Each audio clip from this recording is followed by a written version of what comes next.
Cô gái này vì bị kẻ xấu xa uy hiếp rằng sẽ hại bố mình nên cô đã nhốt đôi bạn thân của mình lại một căn nhà. Không chỉ phải nhốt bạn mình mà tên khốn đó còn bắt cô tự tay phóng hỏa thiêu rụi đi căn nhà đó. Vì để cứu bố mình nên cô ấy đành ngoan ngoãn nghe lời mà tưới xăng xung quanh để thiêu rụi đi căn nhà cùng hai người bạn bên trong. Chàng trai này là một người luật sư giỏi, nhưng tiếc thay anh ta lại dùng tài năng thiên bẩm ấy để biện hộ cho những kẻ xấu lắm tiền lắm của. Thân chủ hôm nay trong phiên tòa này của anh là một ông chủ của công ty lớn, mà tội của ông ta phạm phải đó là xâm hại cô thư ký trẻ bên cạnh mình.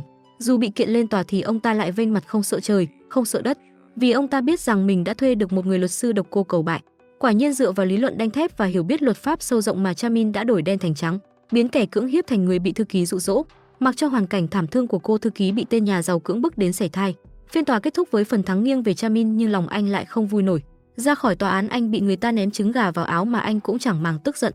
Anh còn dùng một phần số tiền thắng kiện để đền bù cho gia đình cô thư ký kia, bởi vì trong giới luật này càng liêm chính bao nhiêu thì càng dễ bị đào thải sớm bấy nhiêu. Dù có là người tốt thì cũng phải mắt nhắm mắt mở làm việc cho kẻ xấu để tồn tại trong xã hội này. Mang theo tâm trạng tội lỗi, Chamin đến dự buổi ra sách mới của tác giả nữ mà anh yêu thích. Cuốn sách của cô ấy lột tả chân thực cái sần sùi của cuộc đời, cùng đó là hành trình không ngừng thử thách bản thân vươn tới thành công của mình. Heza là một phóng viên và nhà văn nổi tiếng. Sau sự thành của cuốn sách, cô thu về một lượng fan lớn, họ ca ngợi tài năng của cô và vô cùng ngưỡng mộ cuộc sống của cô khi có một người chồng là MC nổi tiếng và yêu thương vợ.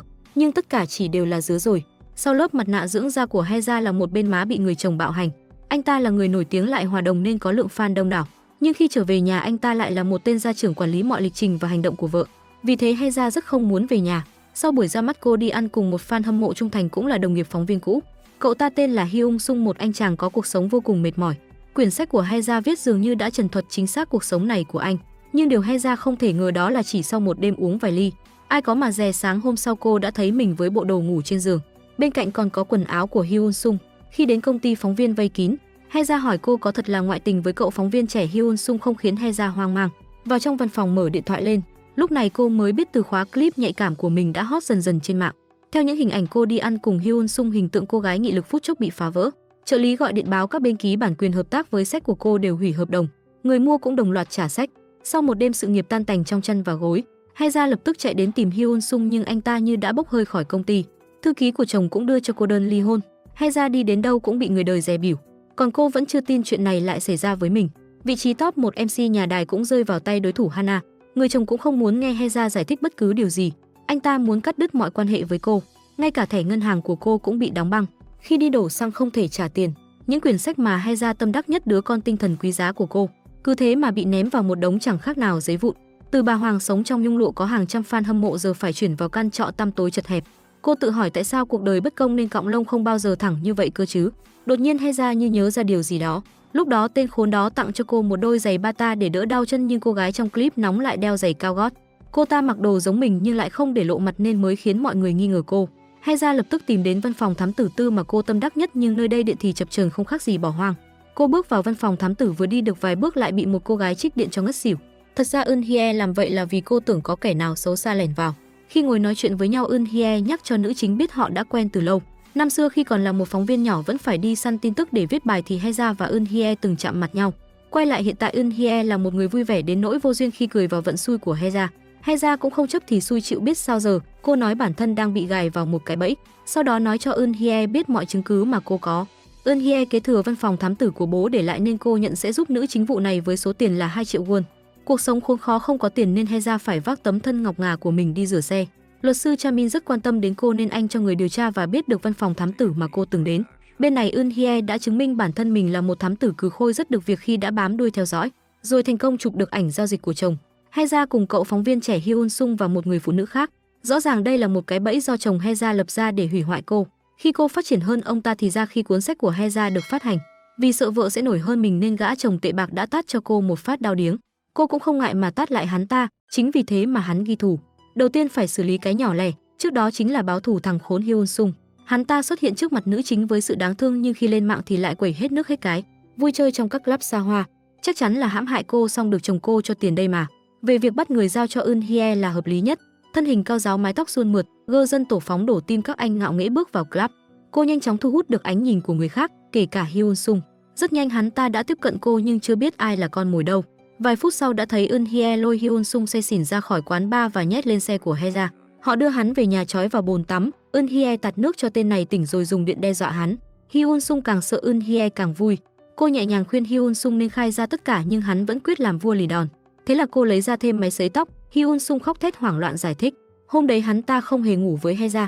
Sau khi cho cô uống rượu pha thuốc thì đưa cô đến khách sạn. Nhưng người trong đoạn video ân ái với hắn lại là bạn gái của hắn đã mặc đồ Heza cho giống với cô. Có được đáp án mình mong muốn, Eun Hye xả nước vào mặt rửa bớt sự bẩn thỉu của tên này. Sau đó hiên ngang cùng Heza rời đi.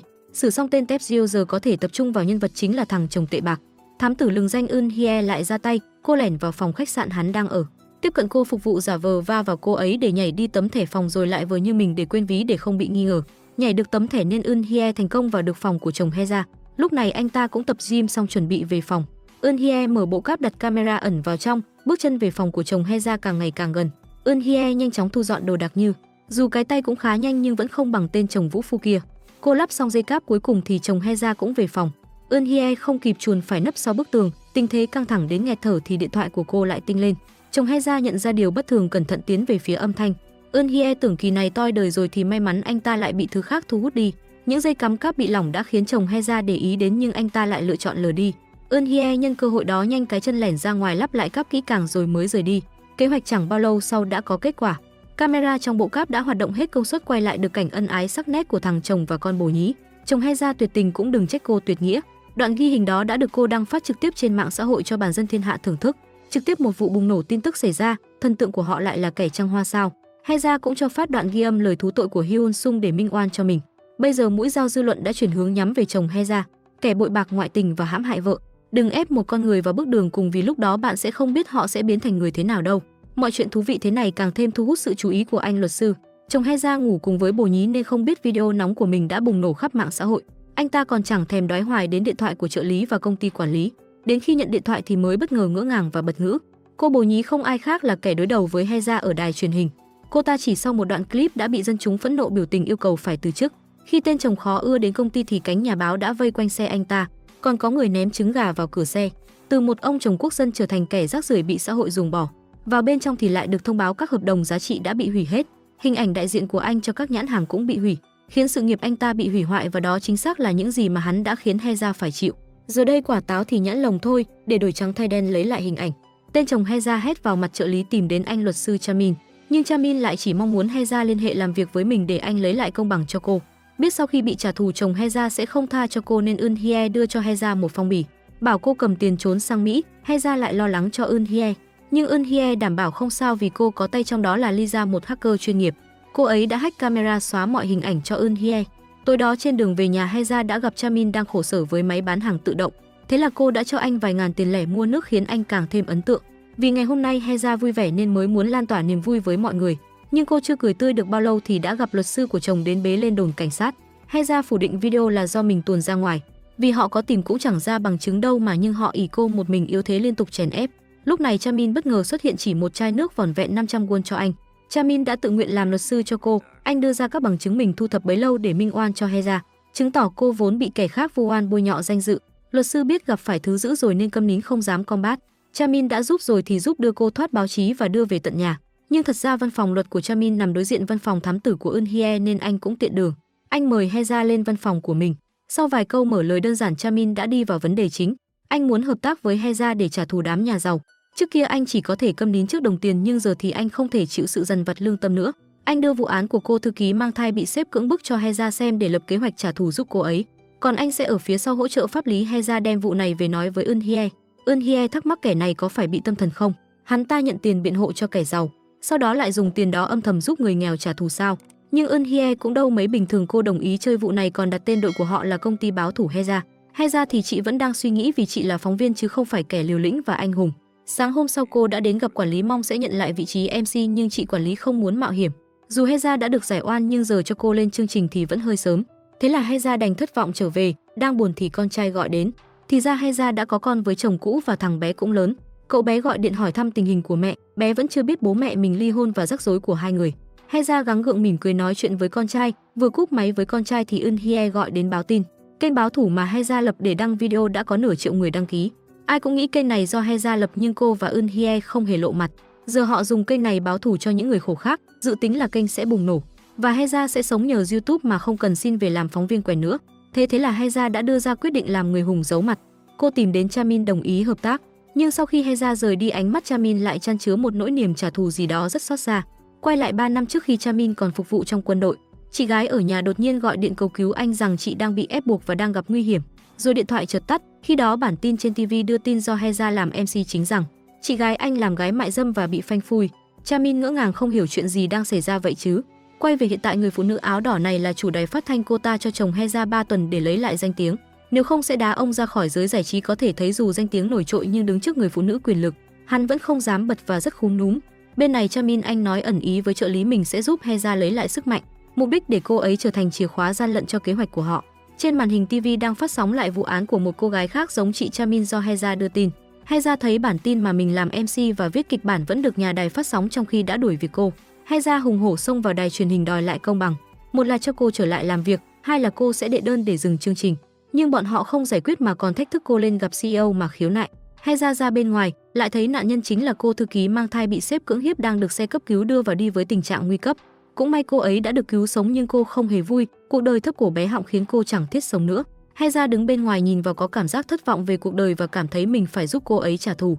Ở nhà Eun Hye đã thấy tin tức thằng sếp khốn nạn cưỡng bức thư ký vẫn nhởn nhơ ngoài vòng pháp luật, còn đi làm từ thiện, được báo chí ra sức miệng hót ca ngợi. Nhìn mặt tên đó cố tỏ ra hiền từ, Eun Hye còn phải tức. Lúc này Chamin đã đến gặp thân chủ của mình, chính là ông chủ song tên cưỡng bức cô thư ký riêng của mình. Anh biết ông ta đang cần thư ký mới nên giới thiệu ngay Heza vào làm. Ông ta đang rất tin tưởng anh nên cũng có ý chốt. Chamin vừa rời đi thì bà giám đốc đài cũng đến, bà ta cũng chính là em gái của ông chủ Song, một tên cặn bã và em gái thích quyền lực. Bà nói anh trai nên nhanh chóng xử lý vụ này, nếu không bố sẽ không để yên cho hai người. Đó không phải lời nhắc nhở mà là lời cảnh cáo, nếu anh không làm tốt thì tôi sẽ thâu tóm mọi quyền hành. Bà Song là một người kỹ tính, bà ta đã chú ý đến tiểu tiết cây bút bi trên bàn, và đó là món quà Chamin tặng cho ông Song. Trong những viên đá trên bút có gắn camera giấu kín. May mắn là bà Song không phát hiện ra. Quay lại với Heza đã đến gặp mẹ của cô thư ký xấu số, con gái đau khổ một thì người làm mẹ như bà ấy khổ sở 10. Đang nói chuyện với bà thì cô xem được tin tức trên TV. Ông chủ trước kia cô từng làm thêm thời sinh viên, hắn ta lên TV nói rằng cô từng quyến rũ hắn, trong khi tên đó mới chính là lão già biến thái. Heza đã đưa cho mẹ cô thư ký xấu số danh thiếp để tiện liên lạc. Nếu có khó khăn hãy gọi cho cô. Sau đó cô lập tức về nhà lấy dùi khui điện đi tìm thằng chồng, vì cô biết hắn là người làm ra chuyện này nhưng quên mất là hắn là kẻ hèn hạ. Hắn chọc cho Heza tức giận, sau đó bật ghi âm lên cuộc nói chuyện của hai người đã bị ký giả bên trong nghe được hết. Heza một lòng lo cho con trai, còn gã chồng khốn nạn đến mức phủ nhận đó là con trai của hắn, rằng Heza ngoại tình và hắn phải đổ vỏ cho cô. Giờ cô lại tiếp tục ngoại tình và làm tổn thương hắn. Heza nhìn thấy máy ghi âm thì đã quá muộn rồi, hắn hiên ngang rời đi khiến cô chẳng thiết tha gì nữa. Lập tức lấy máy trích điện ra muốn xử hắn nhưng may mắn Chamin đã đến và ngăn cản kịp thời. Anh an ủi cô đừng để bị vào tù, có tự do thì mới trả thù được. Hắn nhục mạ con trai cô thì cô phải khiến hắn đau khổ từng ngày, chứ không phải giết hắn dễ dàng như vậy được. Heza nghe vậy mới dần bình tĩnh lại, cô run rẩy về nhà không dám mở TV lên. Cô sợ sẽ nghe được những lời không hay về con trai cô, nhưng ván bài lúc này một lần nữa lật ngửa. Vì Eun Hye đã cho Heza nghe cuộc nói giữa ông Song, bà Song và tên chồng bội bạc. Bọn chúng lấy con của Heza ra làm tấm chắn, xúi giục chồng Heza hãy nói đó không phải con trai mình. Như thế dư luận sẽ một lần nữa hướng mũi nhọn về phía Heza, cho rằng cô chỉ là thói trăng hoa. Sở dĩ nghe được đoạn ghi âm này là vì khi đó đột nhập vào phòng, Eun Hye cũng không quên cài thêm phần mềm ghi âm trong điện thoại gã chồng. Lúc này người mẹ khốn khổ lại chạy đến cầu cứu Heza. Chủ tịch Song không cho cô thư ký yên, còn làm đơn tố cáo ngược lại cô đã vu khống cho hắn. Cầm thú đúng là cầm thú khốn nạn. Mà Heza tìm đến Chamin hỏi kế hoạch trả thù là gì, cũng tức là cô đồng ý hợp tác với anh. Chuyển cảnh ta đã thấy Heza đi trên đường đến tìm ai đó, còn Chamin cũng vừa nhận được thông tin về con trai của cô ấy. Thì ra thằng bé quả thực không phải con của chồng Heza và cũng chẳng phải con của cô. Vào cái năm đó khi Heza lâm bồn thì đứa bé đã mất. Cô vì quá xót xa nên đã nhận nuôi một đứa bé khác làm con mình, mà chồng cô lúc đó đang đi công tác nước ngoài. Hắn ta vô tâm không hề hay biết nuôi con của người khác suốt ngần ấy năm. Quay lại với Heza, gã chồng cũng đang phát điên lao xe về phía cô. Hắn thô bạo ấn cô lên xe hỏi đứa bé đang ở đâu để hắn ta xét nghiệm. Nhắc đến con khiến Heza nhớ lại quá khứ. Lúc cô mang thai hắn ta thường xuyên say xỉn dọa nạt khiến tinh thần cô hoảng loạn. Hôm đó cũng là ngày sinh của cô. Vì người chồng lạnh nhạt, chậm trễ không đưa cô đến bệnh viện mà đứa con cũng ra đi trên đường xe cấp cứu đến. Cô hận chồng nên Heza đã cho hắn nuôi con người khác. Đến khi hắn nghi ngờ đứa bé không phải con hắn thì Heza một mực bảo vệ con. Hai mẹ con cũng đành nương tựa vào nhau mà sống. Giờ cô giấu con ở một nơi không ai biết nên gã chồng mới phát điên. Cũng may có một chiếc ô tô khác lao đến va vào hắn, Heza mới có thể thoát. Cô đi một mạch đến gặp chủ tịch Song để ứng cử vị trí thư ký cho hắn ta. Trong lúc này tin tức đã xoay chiều và đang hướng về Heza đột nhiên lại bênh vực cô. Vì có một nhân viên y tế đã lên tiếng, cô thường xuyên bị chồng bạo hành. Báo đài lần lượt đưa tin trong cuộc hôn nhân cũ Heza bị đánh đập và lạm dụng nhưng vẫn bảo vệ con. Vậy nên những lời cáo buộc của người chồng là không chính xác. Từ một người chồng đáng thương bị lừa dối trở thành một kẻ bạo lực, hắn ta lúc này vô cùng bất lực. Trong tay hắn có giữ răng sữa của con trai nhưng kết quả xét nghiệm cần 1 tháng mới có. Tình huống ngàn cơn treo sợi tóc, hắn lại cần gấp. Bây giờ để 1 tháng nữa thì mọi chuyện sẽ đi đến đâu chứ? Tên chồng hách dịch lao như điên về nhà lục tìm đồ đạc chứa tóc hoặc thứ gì đó của con trai còn sót lại để đem đi xét nghiệm. Hắn lục tung mọi thứ thì vẫn không thu được kết quả, còn Heza đã bắt đầu công việc thư ký cho ông xong. Chamin đến tìm ông ta bàn về việc kiện cáo. Heza cũng nhanh chóng bưng trà vào cho hai người, do đó anh cũng nhìn ra được vết thương của cô Heza. Tan làm Eun Hye đã tận tình đến đón bạn chí cốt. Cả hai đến bệnh viện cô thư ký nằm, Heza yêu cầu mọi người ra ngoài để cô và thư ký nói chuyện riêng. Heza muốn thư ký hãy tâm sự mọi chuyện xảy ra với cô thì Heza mới tìm cách giúp được. Cô thư ký đã quá chán nản với cuộc đời rồi, nếu không còn mẹ thì cô cũng chẳng thiết tha gì cuộc sống nữa. Rời khỏi bệnh viện, Heza đến tìm Chamin, anh đưa cho cô danh sách thư ký từng làm việc với ông Song. Họ đều có điểm chung là thời gian làm việc ngắn và nhận một số tiền lớn. Sau khi nghỉ khai thác điểm mờ ám này thì có thể chứng minh ông Song không phải nạn nhân như cách ông ta kiện cáo thư ký, và phần thắng sẽ nghiêng về phía họ. Bây giờ cả hai phải tìm đến từng cô thư ký để thuyết phục họ hãy đứng ra tố cáo lão biến thái kia. Nhưng khi nghe đến tên lão, ai cũng sợ hãi mà rời đi. Cả buổi tối đều không thu được kết quả gì khả quan. Nếu không có được nhân chứng thì phải tìm ra lỗ hổng ở chỗ ông Song. Thế là Heza chuyên tâm làm thư ký để lấy được triệt để lòng tin của ông ta. Cô cũng thường xuyên báo cáo cho Chamin biết những đối tác ra vào phòng làm việc của ông Song và chỉnh camera ở vị trí tốt nhất để quan sát. Trong phòng làm việc của hắn còn có một phòng nghỉ, đó là nơi hắn làm chuyện đồi bại với thư ký của mình. Heza đề nghị cô sẽ thử vào đó nhưng trước tiên phải có mật khẩu. Ngày hôm sau cô đã lẻn vào phòng, tranh thủ lúc không có ai để dán băng keo lấy dấu vân tay lên ổ mật mã. Nhưng trước khi rời đi lại bị ông Song bắt gặp, cũng may ông ta không nghĩ nhiều. Ngày hôm sau là phiên tòa tuyên bố tội danh của thư ký là quấy rối tình dục và tống tiền cấp trên. Cô bị phạt 2 năm tù giam và 3 năm tù treo. Cô thư ký biết mình có cãi cũng không chống lại đồng tiền nên chỉ có thể cắn răng chịu đựng. Người mẹ ngồi bên dưới xót xa con gái biết nhường nào. Trong khi nạn nhân khốn khổ thì việc làm ăn của kẻ xấu xa lại phất lên như diều gặp gió. Dư luận lại là những kẻ gió chiều nào cây theo chiều đó, chĩa mũi nhọn về phía hai mẹ con thư ký đơn độc. Trong lúc đó chuyện của chồng Heza đang rối bời nhưng hắn ta vẫn có thời gian ở nhà hưởng thụ. Còn bà Song thì có vẻ thích hắn nên sẵn sàng làm mọi thứ để cứu giúp hắn ta. Quay lại với Heza, có vẻ cơ hội của cô đang đến khi ông Song phải đi cùng con gái đến gặp nhà thông gia. Và cô thư ký kia cũng ra về sớm. Heza lẻn vào phòng làm việc của hắn, dựa vào dấu vân tay đã thu thập trên miếng băng keo mà cô suy đoán ra từng cái mật khẩu. Thế nhưng lúc này ông Song và con gái lại không đến điểm hẹn mà dừng xe giữa đường, vì nhà trai bên kia đã hủy lịch gặp mặt. Họ rõ ràng không hề tôn trọng nhà gái vì con dâu tương lai ăn cơm trước kẽn rồi mang. Nguy hiểm hơn, ông ta mở camera trong phòng lên xem. Ông ta đã thấy được cảnh thư ký đang cố gắng mở mật mã căn phòng bí mật của mình. Heza không mở được căn phòng nên quay sang nhắm vào máy tính. Cô copy hết các tệp quan trọng trong máy của hắn. Chamin ở nhà theo dõi kế hoạch phát hiện ra lộ trình xe của ông Song đã thay đổi, vội gọi điện báo cho Heza. Cô vẫn cố chấp copy cho hết tệp. Xe của ông Song đã đến dưới công ty vào bãi đỗ xe nhưng Heza vẫn còn ở trong phòng làm việc. Chamin lo lắng phải chạy đến đó một chuyến. Khi tệp copy đã xong xuôi, Heza rút úp ra thì gã Song cũng xông vào phòng. Hắn nhìn cô như muốn ăn tươi nuốt sống khiến tim Heza muốn nhảy ra ngoài. Hắn giữ tay cô lại không cho về rồi tát cho cô một phát trời giáng. Hắn cố gắng lấy lại USB trong bàn tay đang nắm chặt của Heza nhưng dù có bị đánh dã man, Heza vẫn cương quyết nắm chặt tay. Chamin đang trên đường đến. Anh đã thấy được cảnh bạo hành này thì lòng nóng như lửa đốt. Ông Song lấy kim tiêm muốn gây mê nhưng Heza đã vớ được bình hoa đánh vào đầu hắn. Cả hai đều bị thương, cố gắng gượng đứng dậy rời đi nhưng cô lại tiếp tục bị gã cầm thú quật ngã. Gã Song thối tha này còn hỏi cô và Chamin có kế hoạch gì vì anh đã giới thiệu cô vào làm cho hắn. Hắn mở cửa căn phòng bí mật rồi thô bạo lôi Heza vào đó. Nếu cô đã muốn vào đó thì tôi sẵn sàng mời cô, nhưng Heza lại bất ngờ hét lên. Đây là căn phòng tên cầm thú sau này hành hạ dã man thư ký của mình và hắn thoát tội bằng tiền và quyền lực. Hắn là một tên săn mồi cuồng loạn. Ông Song chưa hiểu gì thì mọi chuyện xấu xa của ông đã bị Heza phát trực tiếp lúc nào không hay. Thì ra lúc hắn đi vào căn phòng bí mật thì Heza đã mở livestream. Cô đang là nhân vật được chú ý nên phát trực tiếp thu hút được rất nhiều người. Giờ ai ai cũng biết bộ mặt thật của tên cầm thú này và chắc chắn phiên tòa xét xử cô thư ký phải bắt đầu lại trả lại công bằng cho cô. Hắn ta phát điên ném chiếc điện thoại phá hủy cuộc đời mình rồi lại nhìn Heza đầy thù hận, định sẽ giết cô rồi trốn ra nước ngoài sống. Lúc Chamin đến công ty thì bên dưới cảnh sát và xe cứu thương đã vây kín. Heza đã được an toàn, cô gửi cho Chamin úp mà mình suýt mất mạng để có được. Bên trong là các tệp trong máy tính của ông Song, còn hắn ta thì đã bỏ trốn khỏi hiện trường trở thành tội phạm truy nã số 1.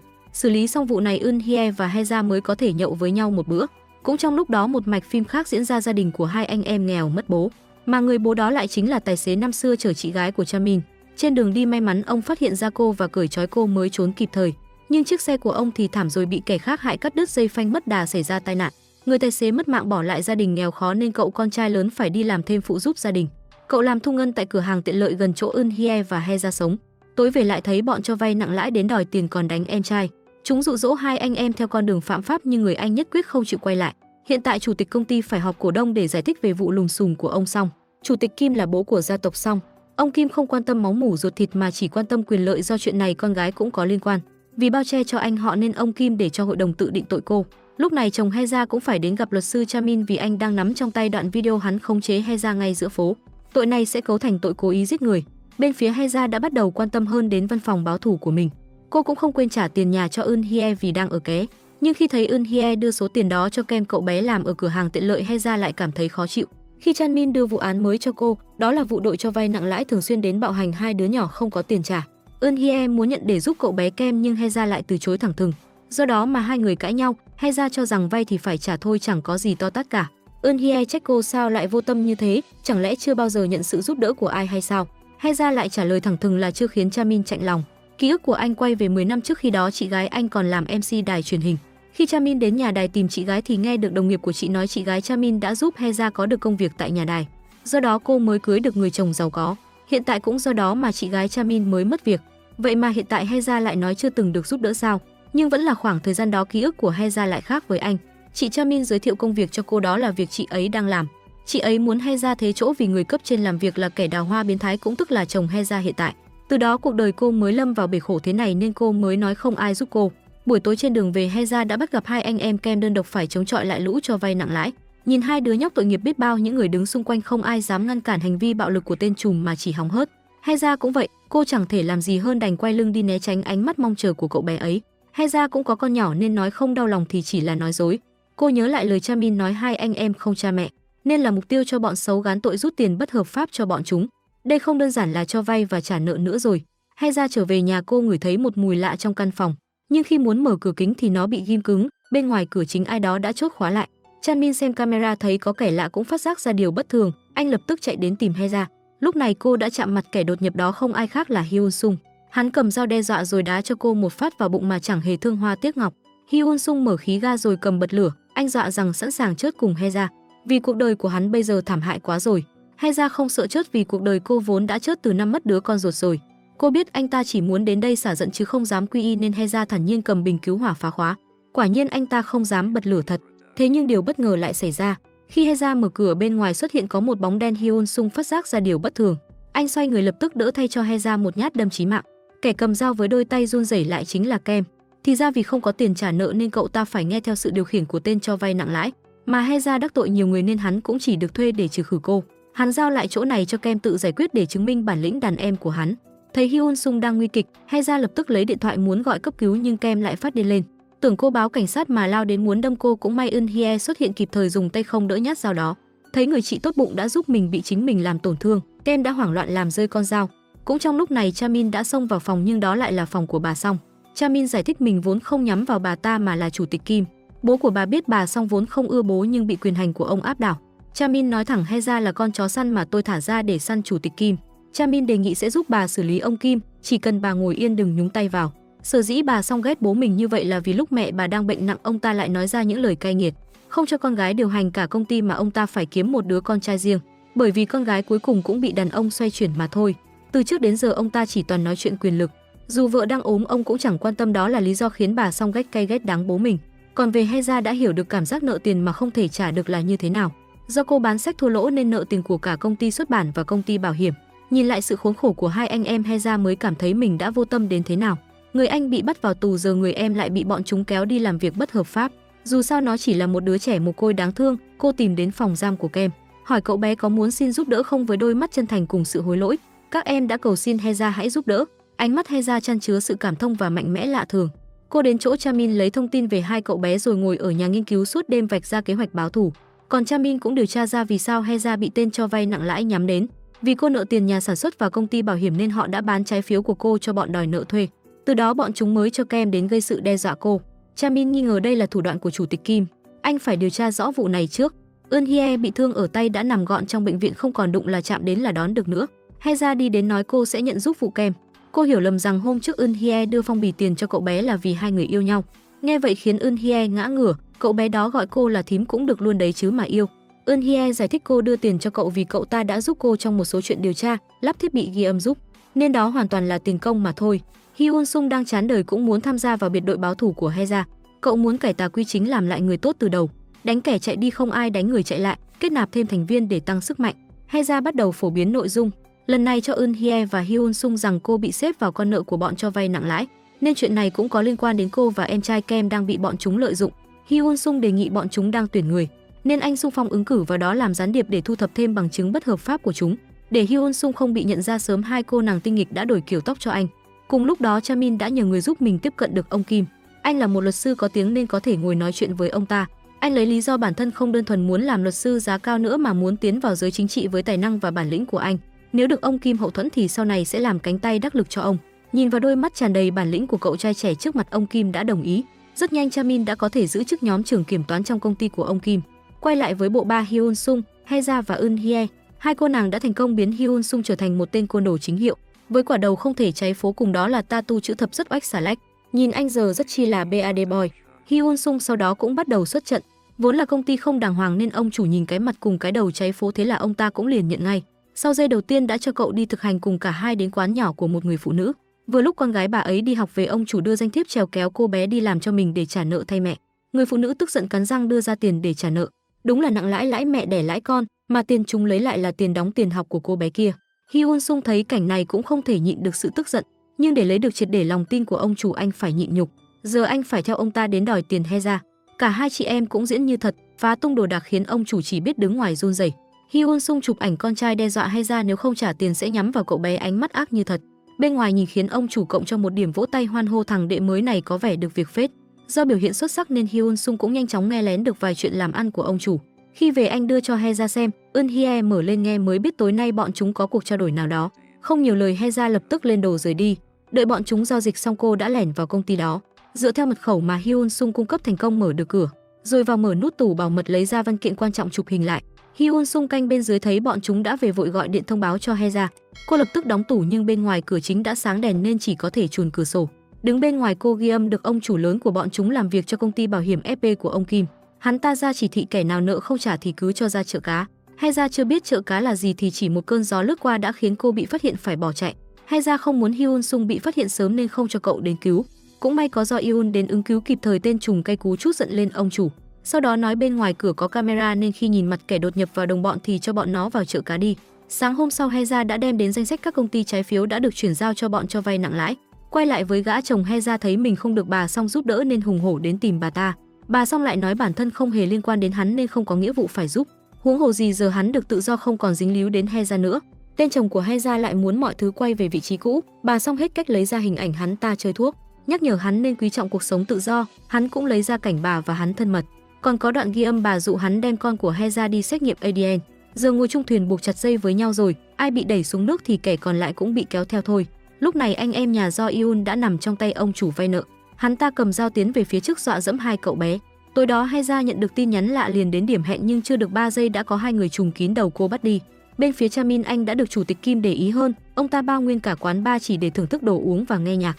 Cô gái quản lý cấp cao đi du học mới về lọt vào mắt xanh của ông. Ấy thế mà cũng chỉ có thể ngoan ngoãn tháo tóc chuẩn bị cởi từng cúc áo để làm thỏa mãn chủ tịch Kim. Nhìn cảnh này, Chamin nhớ đến người chị xấu số của mình cũng từng bị hắn ép buộc thế này. Anh vừa tức giận, ghê tởm, lại vừa đau khổ khiến Chamin phải chạy vào nhà vệ sinh nôn gấp. Quay lại với nữ chính thì ra chợ cá mà tên trùm nói chính là xem con người như cá để kẻ khác ra giá định đoạt. Heza đã trở thành cá trong mắt đám người điên loạn này, nhưng không phải là bọn chúng mang về để cô hầu hạ, mà là muốn chà đạp cô xong sẽ mổ ruột lấy nội tạng. Hyun Sung ngồi bên dưới rất lo lắng, sự tức giận của Heza cũng chỉ là trò cười trong mắt đám người này. Nhưng lũ khốn không cười được lâu vì cảnh sát đã đến, đèn chợt tắt rồi cửa kính vỡ tan. Cơ động xông vào tóm gọn cả mẻ giải cứu con tin, nhưng khi được cởi trói Heza không chạy mà đi đến kệ đồ. Thì ra cô đang livestream trực tiếp chương trình báo thù của mình. Công ty cho vay tiền thực chất là bọn xã hội đen cho vay nặng lãi bán người lấy nội tạng. Tên đại ca bị bắt nhưng hắn khôn ngoan giữ im lặng đợi luật sư đến. Công tố phải đưa ra đoạn băng ghi âm lại tội ác của hắn bán nội tạng người chia tiền cho đàn em khiến hắn lặng người. Thì ra khi còn làm gián điệp, Hyun Sung đã lén ghi âm lại những điều xấu xa của đại ca. Hắn cố cãi ghi âm giọng đó không phải của hắn, nhưng bây giờ hắn chỉ như con cá trong lưới. Mặt khác, thư ký của ông Kim đã đưa cho ông ta hình một cô gái, nói đây là chị gái Chamin, khuyên ông Kim nên cẩn thận với anh. Mọi người nghĩ chị gái Chamin đã mất tích trong vụ đắm tàu chở dân xuất cư, nhưng thật ra khi đó cô đã để quên vé tàu và căn cước mới để lỡ chuyến tàu và thoát một mạng. Cô giờ lại không muốn lộ diện vì sợ đám người của ông Kim. Heza đã giữ lời hứa giải oan cho Kem vì cậu bé vốn không đi vay tiền, mà đó là tiền bồi thường cho sự ra đi của bố cậu trong công việc mà công ty bảo hiểm phải trả mà thôi.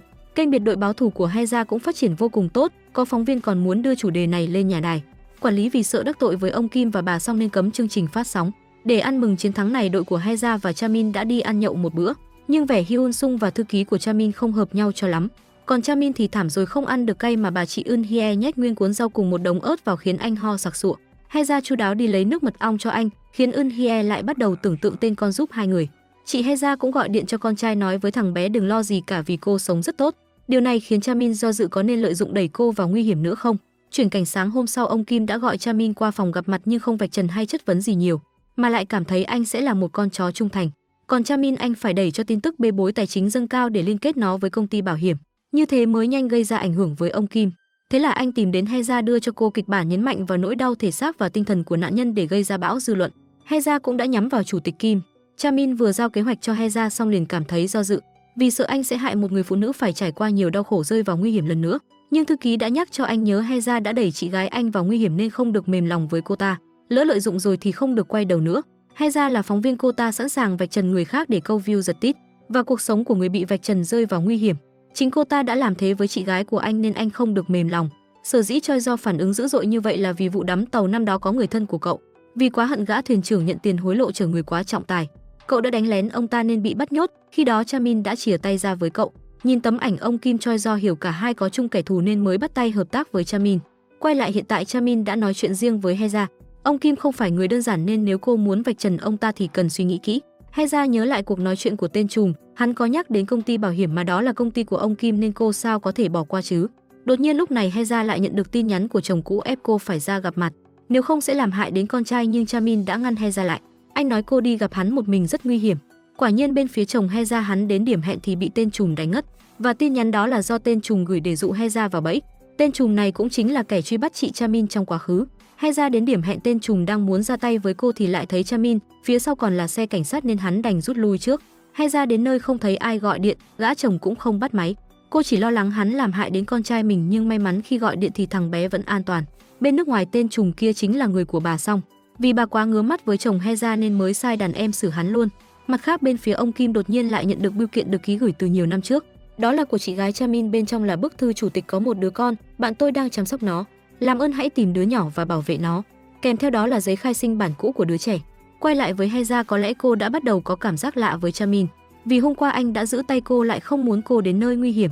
Bước ra từ cuộc hôn nhân đổ vỡ, có người quan tâm là một điều an ủi lớn nhất. Biết anh sắp lên đây, cô vô thức chỉnh lại tóc tai bóng bảnh cho xinh xắn. Trên đường đi làm, Chamin đã đưa cho Heza đơn giới hạn người được tiếp cận con trai của cô để bảo vệ thằng bé. Anh làm điều này hoàn toàn là vì Heza chứ không phải vì lấy lòng cô. Anh đưa Heza đến gặp các nạn nhân của công ty bảo hiểm sản phẩm. Người chồng khốn khổ kia cho cô xem bảo hiểm vợ anh đã đăng ký, nhưng chỉ vài tháng sau cô ấy đã bị ung thư. Có nghĩa là công ty bảo hiểm đang lợi dụng cô ấy ký bảo hiểm, sau đó kiện cô vì tội lợi dụng quyền bồi thường của công ty bảo hiểm bị bệnh nên ký bảo hiểm để nhận tiền. Vợ anh cũng làm việc trong công ty bảo hiểm, đáng lẽ bị bệnh thì được nghỉ nhưng cô vẫn bị ép tăng ca bán cho đủ doanh số. Điều lệ bảo hiểm khiến khách hàng mắng vốn cũng là do cô xử lý.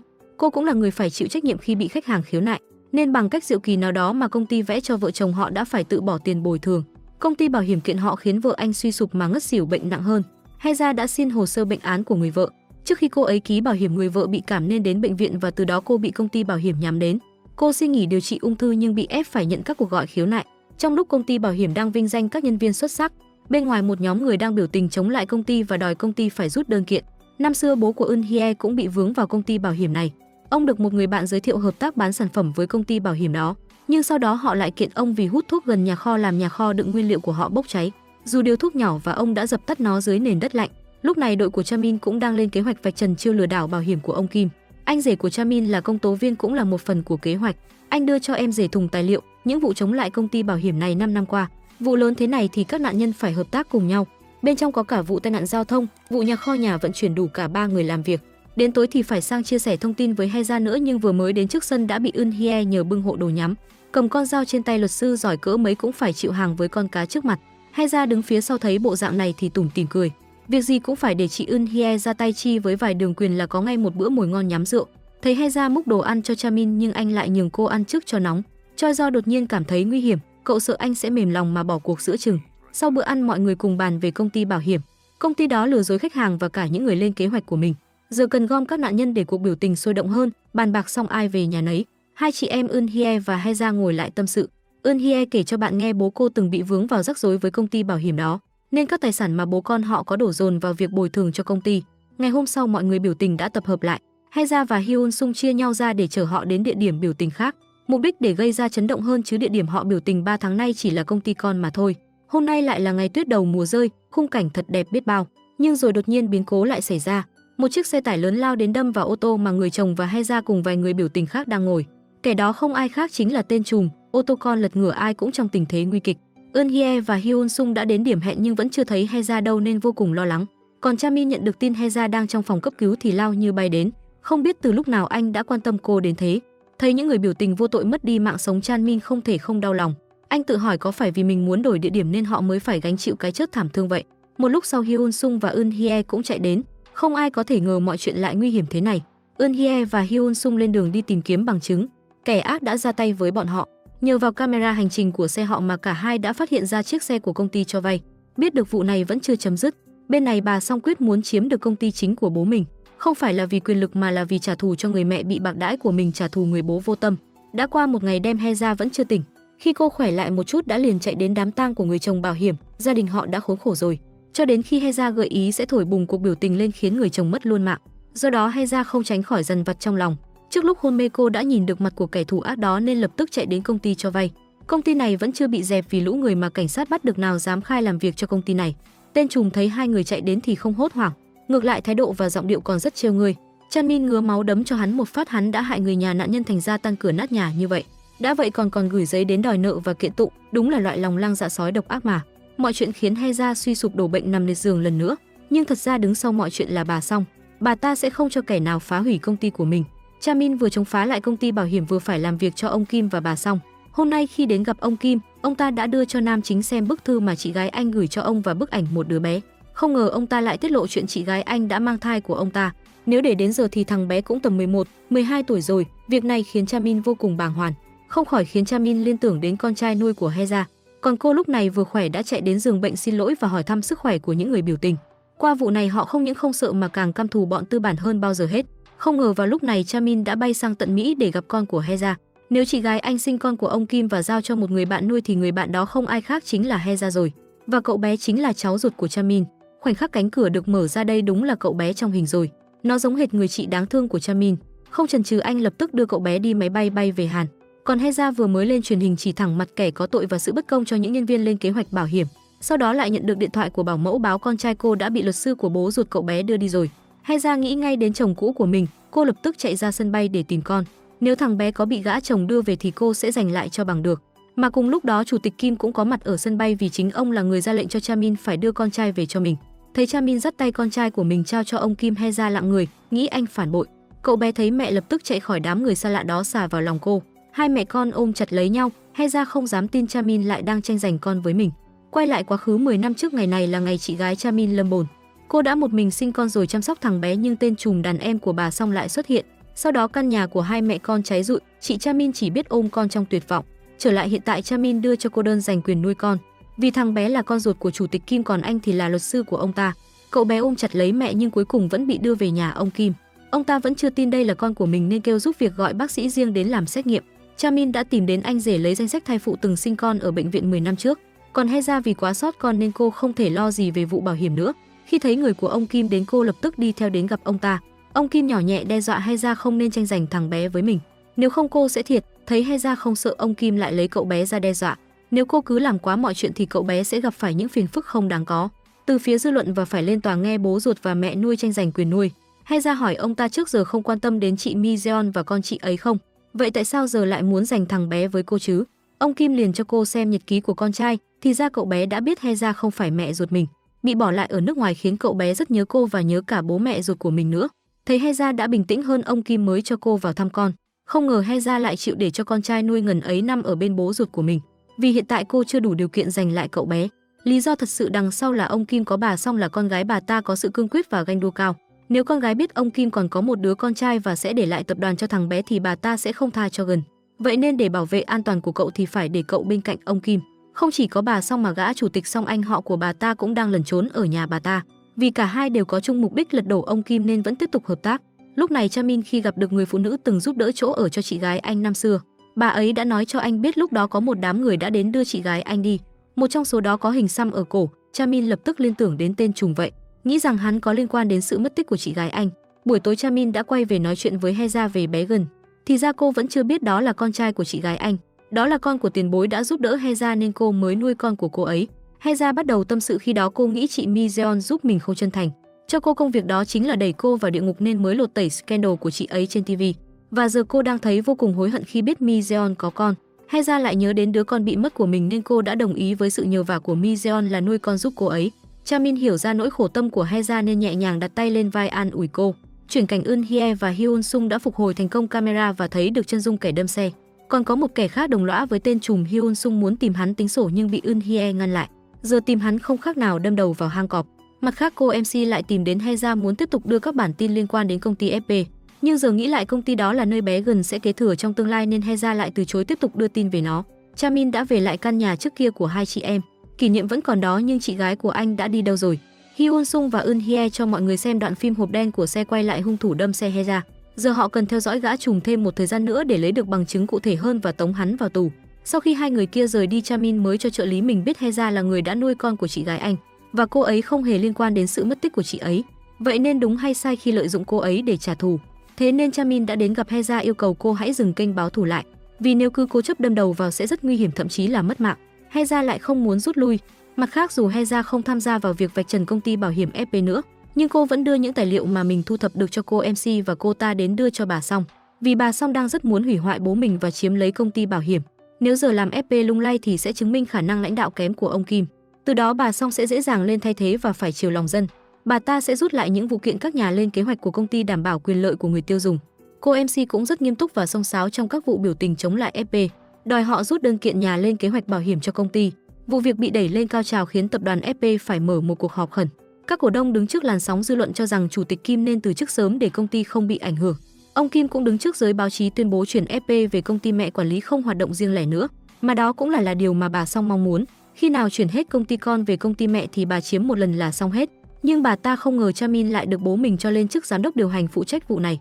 Ngay sau đó thư ký đi nghe ngóng tin về báo cho bà Song, biết được rằng bố của bà đột nhiên lại cho luật sư Chamin ra nước ngoài đón một cậu bé về.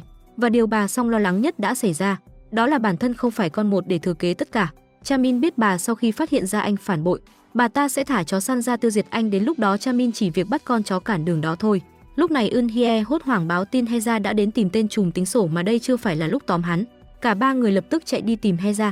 Cô thì đã đối diện với tên trùm cho hắn thấy cô đã đăng đoạn ghi hình hắn là kẻ tông xe lên kênh báo thù của mình, bảo rằng rất nhanh hắn sẽ bị bắt thôi, khiến tên trùm tức giận đẩy ngã cô. Hắn định rút con dao ra để xử lý cô rồi bỏ trốn nhưng may mắn Chamin đã đến kịp ngăn lại. Hai người lao vào giằng co, nghe thấy còi xe cảnh sát tên trùm đành chạy trước. Chamin hỏi Heza sao phải liều mạng như vậy nhưng đó chính là ý Heza muốn. Gần đó có camera đã quay lại cuộc hành hung của tên trùm, càng có thêm bằng chứng tống hắn vào tù. Trong lúc này bà Song đã nắm trong tay giấy tờ chứng minh bé Gần là con ruột của bố mình. Vậy thì tài sản sẽ để lại hết cho cậu bé. Bà Song nhớ lại, khi xưa đàn em đã gọi điện thông báo cho bà đã xử lý gọn gẽ hai mẹ con đó. Vậy tức là tên đàn em làm việc không cẩn thận để bây giờ thằng bé đó vẫn còn sống. Quay lại với vụ tên trùm, Chamin báo cho Eun Hye và nữ chính biết có kẻ đã nhận tội thay gã trùm về vụ tai nạn, nên hắn ta không còn liên quan đến vụ này nữa. Anh đưa hai người về nhà còn cẩn thận kiểm tra kỹ các cửa, phải chắc chắn không ai vào được mới yên tâm. Eun Hye thấy vậy cười thầm, anh chàng này có ý với cô bạn mình chắc rồi. Dù Heza đã khiến bảo hiểm FP rút đơn kiện nhà lên kế hoạch và còn bồi thường cho họ, nhưng Heza vẫn không muốn bỏ qua vụ này vì gã trùm làm việc cho công ty đó. Hắn đã tông xe khiến người chồng kia tử vong nên cô phải khiến hắn vào tù mới công bằng được. Chamin đến gặp chủ tịch và bà Song. Anh giờ đã ở một cương vị khác, anh giờ đã có quyền hành ngang bà ta, nên thẳng thắn đưa ra ý kiến với chủ tịch muốn bà Song sang khảo sát thị trường Trung Quốc. Nghe cay cú nhưng không thể cãi lời bố nên bà ta đành đồng ý, nhưng bà cũng có một điều kiện, đó là phục chức cho ông Song. Bà sẽ kêu ông ta ra đầu thú và đảm bảo ông không bị bắt trong quá trình cảnh sát điều tra. Vừa chuyển công ty FP thành công ty cổ phần xong, ông Kim lại đưa cho Chamin kế hoạch mới, đó là bán tàu cũ gắn mác tàu mới với giá cao. Việc ông ta giao cho Chamin là làm giả giấy tờ để biến tàu cũ tàu mới sản xuất, cũng tức là nếu bị bắt thì anh chịu trách nhiệm. Choi Do khuyên anh không nên lún sâu vào vụ này nữa. Chamin không dừng, anh biết lượng sức mình vì anh phải biết cách ông ta tham nhũng và giấu chúng như thế nào. Mặt khác ông bà Song đã tìm gặp nhau. Ông Song đưa cho ba ta những tài liệu mà mẹ ông giữ có thể điều khiển được chủ tịch Kim. Sau đó bà Song đã ra lệnh cho tên trùm xử Chamin và Heza ngay bây giờ. Nhưng khi hắn tìm đến gần nhà Heza thì bên ngoài đã có vài người cảnh sát canh. Kẻ cho vay nói với tên trùm rằng bọn họ không thể xử lý Heza và Chamin vì bà Song đã không còn chống lưng cho họ nữa. Bà ta chỉ lợi dụng thôi, giờ nếu bị bắt thì cả hai sẽ bị bà ta dùng bỏ mà phải ngồi tù hết phần đời còn lại. Tên cho vay đề nghị họ sẽ bỏ trốn sang Trung Quốc, bỏ hết tất cả làm lại cuộc đời. Ngay lập tức Eun Hye cũng nhận được tin tức vào 2 giờ sáng sẽ có 2 kẻ muốn xuất cư trái phép sang Trung Quốc. Cha Min nói mình sẽ nhờ anh rể là công tố cử người đến đó điều tra xem sao. Hyun Sung và Choi Jo sẽ đến bến cảng đó trước. Eun Hye sẽ canh ở văn phòng cho vay nặng lãi, bàn xong kế hoạch mọi người chia nhau ra hành động. Nhưng Cha Min lại lén đến gặp gã trùm trước vì anh muốn hỏi hắn tung tích của chị gái mình. Thế nhưng hắn cứ vòng vo rồi vừa lấy chậu cây đập ngã Cha Min mà bỏ chạy. Tên trùm leo lên một chiếc xế hộp chạy mất. Nhưng đó không phải người đến ứng cứu hắn mà là người của bà Song đến bắt hắn về xử lý. Làm sao bà ta có thể để kẻ biết mọi bí mật của mình chạy trốn dễ dàng chứ? Bà cho gã trùm nghe giọng con trai hắn, dù độc ác nhưng vẫn có tình cha con bao la rộng lớn. Nghe giọng con gọi gái bố ơi, hắn trở nên sốt sắng vô cùng. Con bé ngây thơ kể cho bố nghe bạn của bố đến thăm mẹ với con. Nghe những lời này khiến tên trùm nhận ra bà Song đã nhắm vào gia đình hắn. Bây giờ thì thật sự đã hết đường lui rồi. Một là phải cống hiến đến sức tàn lực kiệt cho bà ta, hai là vợ con ông sẽ bị xử. Dù có là cầm thú từng hại vô số người nhưng suy cho cùng hắn cũng có trái tim mà thôi. Ông chủ cho vay đã nói cho gã trùm biết Heza làm việc theo đội nên giờ cần xử từng thành viên trước, sau đó mới chuyển sang Heza và Cha Min phía khác. Cha Min cũng nhận được thông báo từ cấp dưới, đám người ông trùm đã hủy chuyến vượt biên. Cha Min lập tức lo lắng, anh biết chúng đã đổi kế hoạch. Quả nhiên không bao lâu sau Hyun Sung đã bị tóm, Eun Hye ngồi canh trên xe quên chốt cửa cũng để tên trùm thành công lẻn vào. Hắn không nặng tay với Eun Hye, thay vào đó lấy bố ra để uy hiếp cô. Hắn lợi dụng chính sự sợ hãi người thân gặp nguy hiểm mà hắn phải chịu để đe dọa người khác. Một là Eun Hye bớt xen vào chuyện của hắn, hai là bố cô sẽ bị đâm bất cứ lúc nào. Eun Hye còn chưa hết bàng hoàng thì lũ khốn đó đã ném Hyun Sung đang thoi thóp lên xe của cô. Đó chính là sự cảnh cáo cho hai người, nếu còn giúp Heza phá bọn chúng thì chúng sẽ không ngại hãm hại người khác. Eun Hye đưa Hyun Sung về trụ sở, Heza thấy người của mình bị thương thì không thể bình tĩnh nổi. Đến lúc này Eun Hye mới biết bố cô vẫn còn một khoản nợ chồng chất chưa trả cho tên trùm. Vì nhà kho bị cháy khi xưa là của hắn. Qua lời nói của Heza biết được năm xưa cô từng nhờ bố Eun Hye đến nhà kho đó đón một người. Đến nơi thì mới thấy nó bị cháy to, bên trong còn có Mi Jeon và Gun. Thế là Heza mới nhận nuôi Gun cho Mi Jeon chạy trốn. Khi biết người thuê bố Eun Hye khiến ông liên quan đến cái nhà kho đó chính là Heza, Eun Hye cảm thấy khó chịu trong lòng vì cô ấy mà bố Eun Hye mới nợ nần chồng chất, bố con cô tán ra bại sản. Nhưng cũng không phải mọi chuyện do Heza gây ra vì tên trùm là kẻ phóng hỏa. Khi nghe chị gái mình bỏ thân trong nhà kho đó, Cha Min không bình tĩnh nổi. Mặt khác không cần người ngoài phá thì bà Song cũng nghĩ kế hại bố mình và cho cô MC đưa tin biết.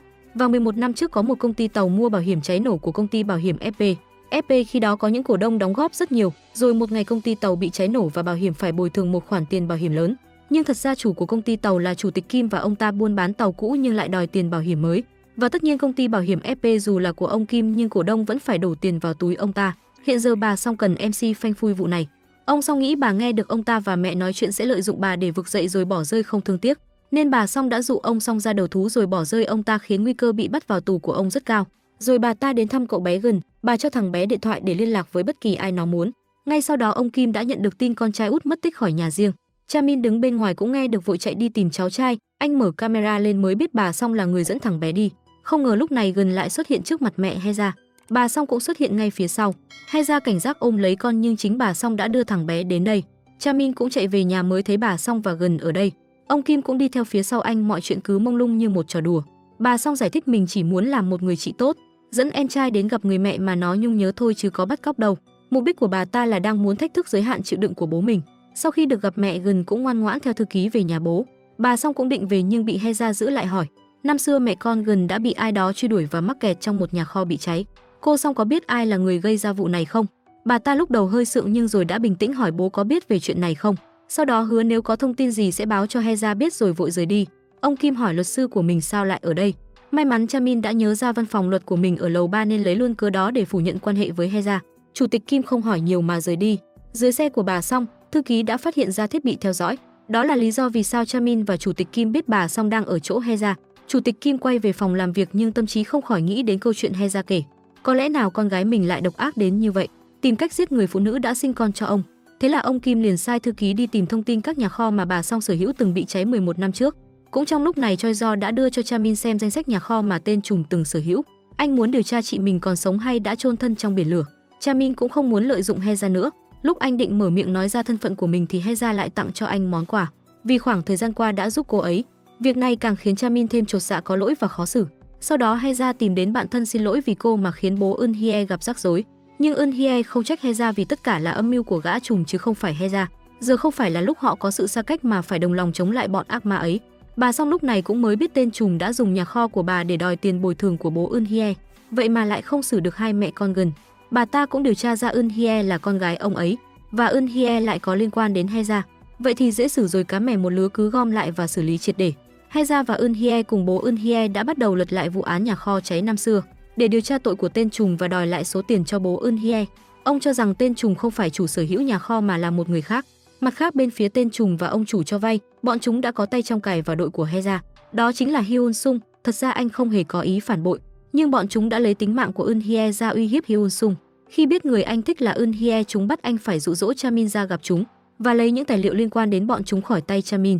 Chỉ thấy anh nửa đêm lẻn vào văn phòng của Chamin, mở tủ lấy đi USB có tên Heza và còn phát hiện ra những camera mà Chamin gắn để theo dõi mọi người. Đúng lúc này thì Choi Do đẩy cửa bước vào. Hyun Sung ấp úng nói đến tìm sách luật rồi rời đi luôn. Anh về nhà cắm USB vào máy xem tất cả những tư liệu liên quan đến Heza. Từ lúc cô mới vào nghề phóng viên đến lúc hợp tác chung với Chamin đều có hết. Nói về Heza và Eun Hye đã đến tìm hiểu tình hình nhà kho mà tên trùm sở hữu. Dù nhà kho không được sử dụng nhưng vẫn có bảo vệ canh và được bảo dưỡng thường xuyên. Ai có mà dè khi Heza hỏi vài câu đơn giản thì bảo vệ đã lập tức gọi báo cho tên trùm, dẫn đến việc hắn ta đã tìm đến bố Eun Hye làm hại ông. Hắn cảnh cáo Eun Hye đừng động đến nhà kho của hắn, còn cô cũng sẽ liều mạng nếu hắn làm hại đến bố cô. Eun Hye và Heza gọi theo Chamin đến nhà bố Eun Hye, nhưng ở đây đã không còn ai. Mọi người chia nhau ra tìm nhưng bất ngờ Eun Hye lại nhốt nam nữ chính trong nhà. Thì ra trước đó tên trùm đã gọi điện đe dọa sẽ xiên bố cô. Để cứu ông, Eun Hye buộc phải nhốt hai người bạn mình lại một chỗ. Tên trùm xuất hiện, hắn bắt Eun Hye phải tự tay phóng lửa thiêu rụi căn nhà này. Nghe tình trạng thảm thương của bố từ miệng tên trùm, Eun Hye buộc phải đổ xăng. Cô hỏi hắn có phải năm xưa hắn cũng phóng hỏa thế này rồi đổ tội cho bố cô. Tên trùm khốn nạn cũng sảng khoái thừa nhận.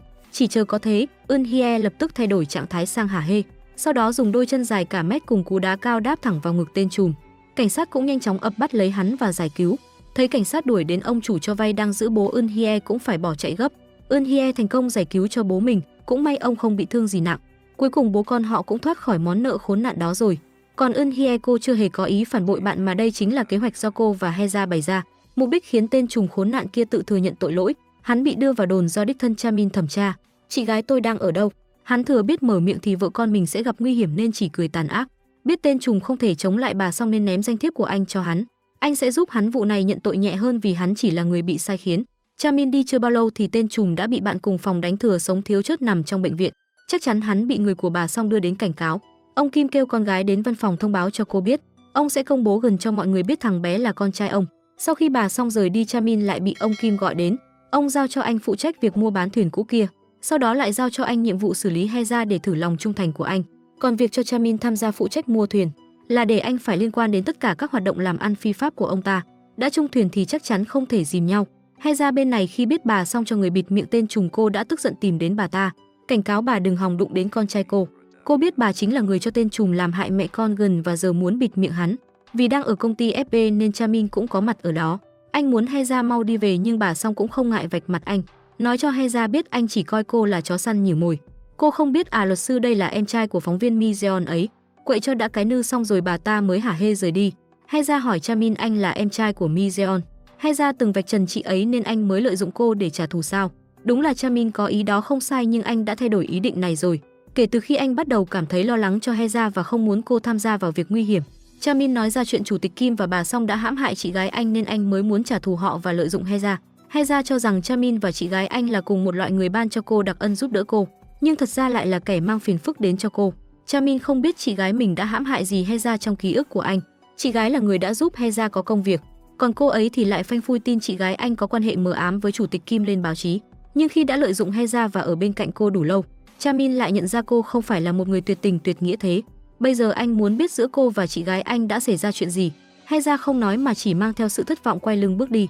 Chẳng lẽ bây giờ cô phá tan hình tượng chị gái trong lòng cho Chamin sao? Rằng chị ấy đã dụ dỗ cô vào vị trí MC để gã chồng biến thái cưỡng hiếp cô. Từ camera giám sát, chủ tịch Kim đã thấy được cảnh nam nữ chính đứng chung. Quay lại trước đó ông ta muốn anh đi xử lý Heza nhưng anh lại lấy cớ rằng bé gần mất mẹ sẽ sốc lắm, nên từ từ hãy làm chuyện này. Càng ngày mỗi hoài nghi trong lòng chủ tịch Kim càng lớn. Ở căn cứ trả thù, Hyun Sung tức giận hỏi Choi Do, có phải anh và Chamin ngay từ đầu chỉ lợi dụng họ và Heza để trả thù hay không? Vì Heza đã phanh phui tin đồn của chị gái Chamin. Cuộc nói chuyện này vô tình bị Eun Hye nghe được. Tổ đội đồng lòng của cô sao có thể lợi dụng nhau chứ? Choi Do giải thích Chamin đã tìm kiếm tung tích của chị gái suốt 12 năm trời. Đúng là anh ấy lợi dụng Heza nhưng bây giờ đã khác. Chamin thật lòng muốn bảo vệ cô ấy. Bên phía này thì anh đã tìm đến bố của Eun Hye để hỏi chuyện năm xưa. Ông kể lại cho anh biết khi Heza được làm phóng viên, con bé đã bị cấp trên quấy rối và lầm lỡ khiến con bé phải lấy hắn và có một cuộc sống hôn nhân đau khổ, bị bạo hành đến nỗi mất đi đứa con ngay trong bụng mình. Công việc phóng viên ngay từ lúc đầu là của Mi Jeon, nhưng cô gái ấy lại nhường công việc đó cho Heza. Nghe đến đây, Chanmin cuối cùng cũng hiểu nỗi căm phẫn của Heza và lý do vì sao cô lại phanh phui sự việc của chị gái mình lên truyền hình. Heza đứng bên ngoài cũng nghe được cuộc nói chuyện của Choi Jo, Eun Hye và Hyun Sung. Choi Jo kể cho hai người nghe năm xưa bố anh bị đổ lỗi làm cho tàu cháy gây thiệt mạng cho hành khách, nên anh mới tức giận hành hung tên chủ tàu và bị bắt vào tù. Chính Chamin là người đã cứu anh ra suốt 12 năm nay. Chamin không ngừng tìm kiếm chị gái vì anh ấy tin rằng chị của anh chưa bị thiêu rụi trên con tàu đó. Khi lợi dụng Heza, Chamin cảm thấy rất có lỗi và bây giờ anh ấy chỉ muốn bảo vệ cho cô. Nghe đến đây, nỗi hận thù trong lòng Heza đã giảm đi phần lớn. Ở một phân cảnh khác, đứa con gái hiếu thảo cưng vô lây bà Song đang giục cô MC hãy nhanh chóng phanh phui vụ lừa đảo tàu thuyền của bố mình. Biết Chamin tiếp cận mình với mục đích không tốt, nên ông Kim đã muốn kéo anh lên chung thuyền bằng cách giao cho anh vụ mua bán tàu cũ, trực tiếp kéo Chamin nhúng tay vào việc làm xấu xa này. Anh thừa biết ý đồ này của ông ta, nhưng vì để tìm ra tung tích của chị gái và trả thù, anh không ngại dấn thân vào cạm bẫy này. Trong lúc ông Kim đang hả hê, thì báo đài đã lần lượt đưa tin ông chủ của công ty vận chuyển tàu được bảo hiểm FP bồi thường 600 tỷ won, nhưng lại có mối quan hệ mật thiết với ông Kim, chủ tịch FP. Vậy là bồi thường hay tồn tiền vào túi họ? Rất nhanh, chủ tịch Kim đã xem được tin tức bóc phốt mình. Phóng viên còn đặt ra nghi vấn phải chăng con tàu đã cũ nên mới gây ra tai nạn, sau đó đòi tiền bồi thường bảo hiểm, mà chiếc tàu bị cháy đó lại có liên quan đến bố của Choi Jo. Thế là Choi Jo, Eun Hye và Hyun Sung đã đến tìm người từng tháo dỡ chiếc tàu, nhưng ông Kim lại thấy được ảnh của họ xuất hiện ở bến tàu đó. Vậy nên nghĩ vụ này là do ba kẻ ăn gan hùm dám gây ra cho mình. Khi biết những người này có liên quan đến Heza, khiến ông Kim càng muốn thủ tiêu cô hơn. Trong lúc này, bé Gần lại mở cửa đi vào thỏ thẻ hỏi bố: cuối tuần này cho mình đi chơi với mẹ được không? Ông Kim bình tĩnh sai thư ký đưa con trai ra ngoài, sau đó tát cho bảo mẫu một phát vì dám để thằng bé vào phòng mình, và còn cho nó điện thoại để gọi điện cho mẹ nuôi. Gần thấy bảo mẫu bị đánh thì lập tức vào giải thích rằng là chị Song cho mình điện thoại. Ông Kim lạnh lùng nói với con trai sẽ không được đi chơi với bất cứ ai và bất cứ nơi đâu cả. Gần rất hiểu chuyện nên chỉ có thể bất lực giao ra chiếc điện thoại. Cậu bé không làm loạn cũng không khóc mà nửa đêm âm thầm bỏ nhà ra đi. Lão cáo già đã thu từng bước chân của Gần vào mắt nhưng vẫn để cho cậu đi. Gần đến tìm mẹ, lúc này cậu bé mới bật khóc năn nỉ mẹ cho mình ở cùng. Dù cứng cỏi thế nào thì thằng cậu bé này cũng chỉ là một đứa bé nhớ mẹ cố gắng trở nên mạnh mẽ mà thôi. Heza xót xa ôm lấy con trai, cô không biết nên làm gì thì ngoài cửa xuất hiện hai vị cảnh sát. Họ đến bắt cô với hành vi bắt cóc trẻ nhỏ. Rõ ràng đây chính là âm mưu của ông Kim. Chamin vừa trở về, anh vô cùng sốc khi thấy cảnh này. Gần lập tức cầu cứu anh hãy giải cứu cho mẹ. Chamin đến sở cảnh sát với vai trò là luật sư của Heza. Không ngờ cảnh sát lại đi ra nói rằng cô ấy không chấp nhận cho anh làm luật sư. Chamin bất lực đành tìm đến lão Kim. Ở nhà lão ta, một đứa trẻ 12 tuổi đang quỳ dưới chân cầu xin lão hãy tha cho mẹ mình. Cậu bé hứa từ nay sẽ không bao giờ trốn đi gặp mẹ nữa, nhưng lão thì vẫn để cho cậu bé quỳ ở đó khóc sưng cả mắt mà chẳng nói câu nào. Ông ta sai quản gia đưa cậu bé về phòng ngủ rồi ngồi nói chuyện với Chamin. Anh hứa sẽ giúp ông giải quyết vụ bê bối tàu thuyền, vậy nên ông đừng đụng đến Heza nữa. Vì cậu bé nhớ mẹ tự chạy đến tìm nên rất nhanh Heza cũng đã được thả. Chamin đưa cô về, đến nơi cô chị lạnh lùng cảm ơn. Chamin đã nhẹ nhàng thay chị gái nói ra lời xin lỗi với Heza và anh hứa sẽ bù đắp tất cả những tổn thương mà cô phải chịu. Heza nghe vậy liền đề nghị anh hãy mang con trai về cho mình, bởi vì cô biết thằng bé ở bên bố ruột chẳng hạnh phúc gì. Vụ này chưa lắng xuống thì rắc rối khác đã lại đến. Cảnh sát đột nhiên lại ập vào văn phòng luật của Chamin để bắt Choi Jo vì tội lan truyền thông tin sai lệch, vu oan giá họa cho công ty tàu và công ty bảo hiểm FP. Tình huống đến quá bất ngờ khiến một luật sư giỏi như Chamin cũng không kịp phản ứng. Anh chỉ hỏi được một câu ai là người đã kiện thì mới biết là chủ công ty vận chuyển kiện. Bên phía tòa soạn, cô MC cũng bị cách chức vì dám đụng đến chủ tịch Kim. Sau khi giải quyết xong vụ này, ông Kim sẽ giới thiệu con trai đến toàn thể mọi người trong dịp kỷ niệm 5 năm thành lập công ty FP. Ông nói cho Gần biết mai này cậu bé sẽ trở thành người thừa kế của tập đoàn lớn đó, nhưng Gần không hiểu vì sao mình lại phải làm như thế. Ông Kim chỉ nói một câu sau này lớn lên con sẽ hiểu quyền lực quan trọng như thế nào. Ông dẫn tay con trai bé vào công ty nhưng giữa đường lại bị Heza cản trở. Cô khẳng định cậu bé là con của mình và cô phải đưa nó về nhà cô. Con gái Rượu cũng có mặt góp vui nhìn bố rơi vào tình thế khó xử. Cứ tưởng ông Kim có tiền sẽ mãi thắng nhưng không ngờ thanh tra lại đưa người đến bắt ông ta, vì họ nghi ngờ vụ cháy tàu 11 năm trước và tham nhũng tiền bảo hiểm có liên quan đến ông. Lúc này Chamin cũng góp mặt thêm củi cho lửa cháy to hơn.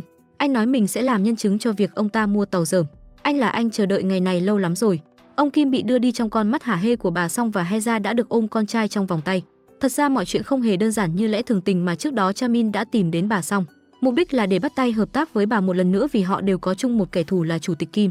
Nhờ vào quyền lực của bà Song và chứng cứ trong tay mà Chamin có nên ông Kim mới dễ dàng bị tóm. Bà ta đã không có ý định cản trở Heza tìm lại con trai, nhưng khi mọi chuyện đạt được như ý bà muốn, bà ta lại lật lọng lấy lý do thằng bé là người nhà của mình về mặt pháp lý nên bà mới có quyền được nuôi dưỡng. Heza rất điên máu khi có kẻ trơ trẽn như thế. Cô cũng thừa biết bà ta không hề muốn cho cổ đông và những người quan trọng trong giới chính trị biết được Gần là con trai của chủ tịch Kim. Nếu không, tin tức cậu bé mới là người thừa kế thật sự sẽ lan rộng nhanh chóng. Nếu bà Song không để cho Gần về với Heza thì cô sẽ tiết lộ tin tức này cho mọi người biết. Nhờ vậy mà Heza thành công đưa con trai về nhà. Eun Hye và Hyun Sung tiếp đón cậu bé rất nhiệt tình. Vì được bà Song chống lưng nên cô MC vẫn tiếp tục được lên sóng để bóc phốt mọi người. Cô ta vẫn nhắn vào vụ cháy tàu và tham nhũng 11 năm trước. Kênh báo thủ của Heza cũng đăng đoạn ghi âm mà Hyun Sung đi phỏng vấn người tháo dỡ tàu. Người này nói rằng có một thế lực nào đó bắt họ phá hủy chiếc tàu đó cho bằng được, như là để thủ tiêu chứng cứ vậy. Cha Min đã đến gặp ông Kim trong phòng tạm giam. Ông ta vẫn giữ thái độ có tiền mua tiên cũng được và tin rằng quyền lực sẽ cứu mình. Thế nên Cha Min đã cho ông ta biết anh sẽ dùng chính số liệu thống kê mà ông ta thích nhất để chỉ cho ông ta thấy. Năm ngồi tù và số tiền mà ông ta phải bỏ ra để bồi thường cho tội ác của mình là không bao giờ đủ. Sau đó anh dứt khoát rời đi mà không thương lượng gì cả. Anh đã giữ đúng lời hứa mang Gần về cho Heza. Vậy nên cô cũng tha thứ cho tất cả lỗi lầm của anh, vui vẻ mời anh ăn pizza cùng mọi người. Dù đã làm được điều ấy nhưng Cha Min vẫn không thể yên tâm được vì chị gái vẫn chưa tìm thấy. Vậy nên anh đã đến tìm thư ký của chủ tịch Kim nói cho ông ta biết người tháo dỡ tàu vẫn còn nhớ khuôn mặt của ông ta. Vậy nên vụ án này ông cũng không tránh khỏi liên can. Cha Min biết thư ký cũng là bị ép phải làm việc cho chủ nhân nên đã chừa cho ông ta một con đường sống. Điều này khiến thư ký trung thành bắt đầu lung lay. Vì kẻ có tội bị bắt nên Choi Do được thả, Eun Hye và Hyun Sung cũng lập tức có mặt tại đồn đón bạn mình ra. Họ vừa về nhà thì cô MC đã có mặt mắng Heza đừng đăng tin lung tung lên kênh báo thủ nữa. Hyun Sung tức giận vì cô ta dám ra lệnh cho nhóm của mình. Đột nhiên Heza và Eun Hye lại niềm nở tiếp đón thì ra là chị em với nhau cả. Vì ngay từ lúc đầu cô MC vẫn luôn là đồng đội của Heza và chỉ làm gián điệp với bà Song mà thôi. Cô cũng giống Heza ghét cái ác và sự lộng hành, thỏa thuận theo bà Song để từng bước lật đổ ông Kim. Cũng do đó mới có tài liệu mà bà Song cung cấp về công ty tàu tiền bảo hiểm gian dối. Bà Song hận bố mình đến nỗi ông vào tù. Còn bà vào thăm để mỉa mai bố, ẩn ý nói bố sẽ không bao giờ được thả ra. Nhưng ông Kim chỉ cười lớn và khẳng định bố chắc chắn sẽ được thả. Sau đó cảnh cáo con gái nếu ông ta biết sự mất tích của mẹ Gần có liên quan đến bà thì chắc chắn sẽ không tha thứ. Bà Song chỉ im lặng không đáp. Sau khi ra ngoài, một người đàn ông lướt ngang qua bà, vào phòng giam thăm ông Kim khiến bà Song cảnh giác. Khi biết được người này là nghị sĩ của một đảng phái lớn tại Hàn sắp tranh cử tổng thống, bà Song mới nhận ra bố mình sắp được thả tự do rồi. Quả nhiên không bao lâu sau ông Kim đã hiên ngang bước ra ngoài. Đúng là nhất quan hệ nhì tiền tệ mà. Bà Song dù có tức nổ mắt cũng không dám làm liều lần nữa. Khi biết tên trùm sắp tỉnh, bà đã sai người vào bệnh viện xử lý hắn trước để bịt miệng. Khi Cha Min đến thì đã quá muộn rồi. Bà Song đi trước một bước nhưng không vui nổi. Vì thư ký của bà đã điều tra được ông Kim giao vụ mất tích của mẹ Gần cho Bộ Tư pháp để điều tra như một vụ giết người. Nếu như vậy rất nhanh bà sẽ bị lộ thôi. Mặt khác, Gần vẫn đang hạnh phúc ở bên mẹ Heza. Cô cùng con xem TV thì nghe được tin cảnh sát đã trục vớt được vài bộ hài cốt của người bị nạn trên tàu cháy 11 năm trước và tìm được chứng minh thư của Mi Jeon. Mẹ Gần, vậy là chị ấy đã ra đi rồi sao? Heza tức tốc bắt xe đến đồn cảnh sát. Lúc này Cha Min cũng có mặt tại đó để nhận đồ vật của chị gái. Anh nhìn từng món đồ trong đó, Cha Min không kìm được cảm xúc, khóe mắt anh giờ đang rất cay. Ở nhà chỉ có Eun Hye và Hyun Sung canh chừng Gần, nhưng Eun Hye cũng đi mua đồ ăn vặt mất. Điều nguy hiểm là ông Kim đã đích thân đến đây đòi lại con. Khi Eun Hye về nhà thì mới nghe Hyun Sung nói vừa nãy ông Kim đã đến đưa Gần đi. Hai người sốt sắng hết cả lên vì để thằng bé tụt vào tay lão già đó. Ông Kim muốn đưa con trai về ra mắt với mọi người nhưng nào ngờ biến cố lại xảy ra. Phanh xe bị đứt giữa chừng khiến chiếc xe loạng choạng đâm vào bên đường. Heza đã đến đồn ngồi cạnh an ủi Cha Min. Cô hiểu rõ hơn ai hết mất người thân là nỗi đau không dễ gì xóa nhòa được. Lúc này Choi Do lại gọi điện báo cho Cha Min. Biết ông Kim đã được thả và ông ta mang Gần đi mất rồi, nhưng rồi họ đã gặp tai nạn. Cả hai nghe tin thì tức tốc chạy đến bệnh viện tìm con trai. Cậu bé đang được y tá đưa đi đâu đó. Cả hai hỏi thì mới biết Gần và ông Kim sẽ được chuyển về một cơ sở bệnh viện thuộc tập đoàn FP. Cha Min chất vấn ai cho phép các người làm vậy. Bà Song xuất hiện nói rằng hai người này là người nhà của bà nên bà có quyền. Heza tức giận vì sự trơ trẽn này nên tát thẳng mặt bà ta một cái. Quyền lực đối với cô chỉ là hai chữ cái nên đụng đến con trai cô sẽ không tha thứ. Mặt khác, trong ký ức của ông chủ cho vay, lúc hắn và gã trùm đánh ngất và đưa chị gái Cha Min lên thuyền, cùng là lúc Cha Min chạy đến bến phà tìm chị, nhưng chỉ tiếc là anh không thấy được cảnh ông ta quăng Mi Jeon xuống biển sâu thẳm, nên đến giờ vẫn ôm hy vọng tìm chị. Quay lại hiện tại, dù Heza có tức giận thế nào thì cô vẫn phải trơ mắt nhìn con trai bị đưa đi. Thật ra bà Song không ham quyền lực mà bà ta nghĩ mọi thứ thuộc về mình đều bị bố cướp. Năm xưa khi mẹ ngất xỉu, người bố giả vờ vào trong gọi cấp cứu nhưng thật ra là đứng nép sau cánh cửa. Nhìn ly vỡ trên bàn, bà Song hiểu ra người bố tệ hại đó hành hạ mẹ mình. Vậy nên bà mới hình thành ra tâm lý căm thù ông Kim và đến thẳng giường bệnh của bố đợi ông tỉnh. Rồi bà ta lại bắt đầu nói ra những lời cay nghiệt. Bố à, bố có biết không, đợi khi nào thủ tục kế thừa làm xong xuôi thì báo đài sẽ đưa tin. Đội ngũ y bác sĩ đã cố gắng hết sức nhưng chủ tịch Kim đã không qua khỏi. Vừa nói khuôn mặt bà vừa thể hiện rõ niềm vui sướng. Ông Kim chỉ có thể bất lực không thể cử động. Vụ tai nạn đó là do mày gây ra sao? Nhưng dù có tức giận thì cũng không thể làm được gì, vì chắc chắn bà Song sẽ không cho ai được vào phòng bệnh để giúp ông. Quả nhiên khi nam nữ chính đến nơi thì bảo vệ chặn cổng không cho ai vào. và lấy lý do không được làm phiền chủ tịch và cậu con trai ông ấy nghỉ ngơi. Bà Song đã gọi cô MC đến để yêu cầu cô phải chuyển hướng tin tức. Vì lúc này bà ta sắp nắm được công ty FP rồi, không thể để nó bị dính scandal tàu thuyền cũ được. Bà ta muốn những tin tức liên quan đến FP vừa qua đều trở thành tin bịa đặt. MC dù bức xúc nhưng vẫn phải mỉm cười hứa sẽ hoàn thành nhiệm vụ này. Rất nhanh tin tức bà Song, chủ tịch tạm thời của tập đoàn FP, đã phủ nhận những tin bịa đặt về tập đoàn trong mấy ngày qua khiến Hyun Sung bức xúc tắt luôn TV. MC đến gặp mọi người nói cho họ biết sắp tới cô phải làm một tin tức chính thống để phủ nhận tin đồn giúp bà Song, nhưng cô sẽ không để buổi phát sóng diễn như ý bà ta muốn. Cô MC định sẽ làm một kịch bản giả cho bà Song đọc, nhưng khi máy quay bật chương trình phát sóng thì cô sẽ cho Chamin và Heza lên sóng vạch trần bà ta. Trước tiên phải tìm được ông chủ cho vay đã, vì nếu không ông ta cũng sẽ bị bà Song bịt miệng. Bây giờ lão phải trốn chui trốn nhủi vì sợ mình sẽ bị thủ tiêu giống tên trùm. Thấy Chamin cùng Heza đến, hắn thủ sẵn con dao rồi chạy trốn. Chamin đi theo bước chân của hắn nhưng Heza đã ngăn anh đến nó, vì hắn đang hoảng loạn có thể làm ra bất cứ thứ gì. Chamin và Heza thay nhau trấn an ông chủ cho vay. Nếu giờ ông ta cứ trốn thì trước sau cũng bị bà Song thủ tiêu. Giờ bước ra ánh sáng đầu hàng, may ra còn được bảo vệ và tống kẻ thực sự có tội là bà Song vào tù. Nghe đến đây ông ta cuối cùng cũng chịu lên tiếng hỏi họ làm sao chống lại bà ta. Chamin mới tiết lộ họ sẽ lên sóng tố cáo bà ta và cần ông làm chứng minh việc ác mà bà đã làm. Sau đó hai người ra về cho ông chủ tự suy nghĩ. Trở về nhà, Eun Hye đã nói cho Heza cách vào được bệnh viện của FP. Vì trước đó Eun Hye có theo dõi ở đây nên biết được bệnh viện thường xuyên mua thực phẩm của một đôi vợ chồng bán tạp hóa. Eun Hye nói cặp vợ chồng ấy đã đồng ý giúp họ lẻn vào bệnh viện này, nhưng vì Heza dám tát bà Song nên chắc chắn nhìn mặt cô y tá sẽ nhận ra ngay, nên Eun Hye nhận vào đó trước thăm dò tình hình. Hyun Sung sợ Crash gặp nguy hiểm nên cũng đi theo. Cả hai ngồi trong chiếc xe thực phẩm tiến vào bệnh viện. Eun Hye giả làm điều dưỡng đẩy xe đi khắp các chỗ, tiện thể quay lại khung cảnh bên trong. Cô cùng người vợ bán thực phẩm đưa cơm cho bảo vệ đem vào phòng cho bệnh nhân. Mỗi lần họ mở cửa, Eun Hye đều ngoái đầu vào nhìn để tìm được phòng của ông Kim và Gần. Sau bao nỗ lực cuối cùng cũng thấy được cậu bé nhưng không thể lộ liễu. Thế là Eun Hye lại giả thành lao công vờ như đang cà bã kẹo cao su trên sàn để gắn camera dưới chân cửa phòng. Gần cũng nhờ cô bán thực phẩm bất cẩn làm đổ đồ ăn để Eun Hye tiến đến phòng chủ tịch Kim lau, sau đó tung máy nghe lén dưới chân bàn. Mặt khác, người đại diện cổ đông đã yêu cầu bà Song cho họ được vào thăm chủ tịch Kim. Có thể thấy họ không đồng tình cho bà giữ chức chủ tịch. Chuyển cảnh, Chamin cùng Heza nhận được tin cô thư ký của ông Kim sắp trốn sang nước ngoài. Cả hai liền lái xe đến tìm cô ta. Chamin chặn cô thư ký lại nói ra chuyện có phải vụ tai nạn kia có liên quan đến cô ta, vì khi tài xế tỉnh lại đã nói với anh thấy cô ở hiện trường vụ án. Cô thư ký còn muốn chối nhưng khi thấy Heza rút điện thoại ra báo cảnh sát thì đành nói ra sự thật. Cô thư ký chỉ làm theo lời bà Song là mở cửa cho xe ô tô của chủ tịch Kim chạy và đưa tiền cho một người đàn ông lạ mặt.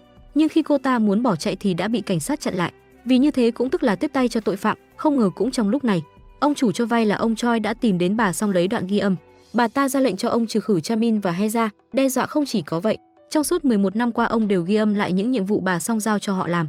Sau đó còn tiết lộ cho bà ta biết nam nữ chính đến gặp ông ta khuyên ông nên làm chứng tố cáo bà. Nhưng ông ta không muốn vào tù, thế nên yêu cầu bà Song hãy chuẩn bị cho ông ta vượt biên sang Trung Quốc. Đến lúc đó ông ta hứa sẽ không làm ảnh hưởng đến cuộc sống của bà. Sau khi cho ông Choi rời đi, bà Song ra lệnh cho thư ký đổ tội bắt cóc chị gái Chamin cho tên trùm đã hẹo. Vì bà ta biết một gã như ông Choi hèn nhát sẽ không bao giờ dám đứng ra làm chứng. Mặt khác, do đặt camera nên Eun Hye quan sát được mọi thứ trong bệnh viện và phát hiện ra đám vệ sĩ canh phòng rất chặt chẽ, chỉ có xe cấp cứu mới ra vào bệnh viện thoải mái được. Thế là Choi do xung phong đi kiếm xe. Cô MC cũng xuất hiện thúc giục mọi người tối nay phải hành động, vào đó đưa Gần ra ngoài. Vì tối nay bà Song sẽ xuất hiện trên show thực tế, nếu đánh mất cơ hội này sẽ rất khó giải cứu người. Mọi người chia nhau hành động. Choi do sẽ lái xe cứu thương, Eun Hye và Hyun Sung vào bệnh viện cứu người. Heza xuất hiện trên sóng trực tiếp để đối đầu với bà Song. Còn Chanmin sẽ làm việc với nhân chứng là ông lái xe. Cô MC cũng góp mặt trong kế hoạch nhưng khi cô đến không ai thèm trả lời lại câu hỏi của cô. Cảnh sát cũng xuất hiện sau lưng bắt cô đi vì tội cấu kết vu khống. Còn Chamin cũng bị sờ gáy vô cớ vì tội giết gã trùm. Anh bị đưa đến đồn thanh tra cho anh xem đoạn ghi hình. Lời tố cáo của cô y tá tiêm thuốc độc cho gã trùm rằng Chamin là người ép cô ta làm vậy. Hyun Sung và Eun Hye đã đưa Gần ra ngoài. Heza và Choi Do cũng đến đón thằng bé.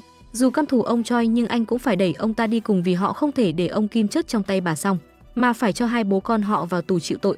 Mọi người lên hết xe cấp cứu rời đi nhưng chưa ra khỏi bãi đã bị xe hơi từ tứ phía chặn lại. Cửa xe được mở ra là khuôn mặt hả hê chiến thắng của bà Song. Bà ta mặc kệ ông bố đang nằm trên xe mà ra lệnh cho đàn em vào bên trong xe xiên hết đám người này. Hai người đàn ông của đội là Hyun Sung và Choi Do xung phong ra ngoài đánh địch. Ông Choi cũng vào giúp đỡ.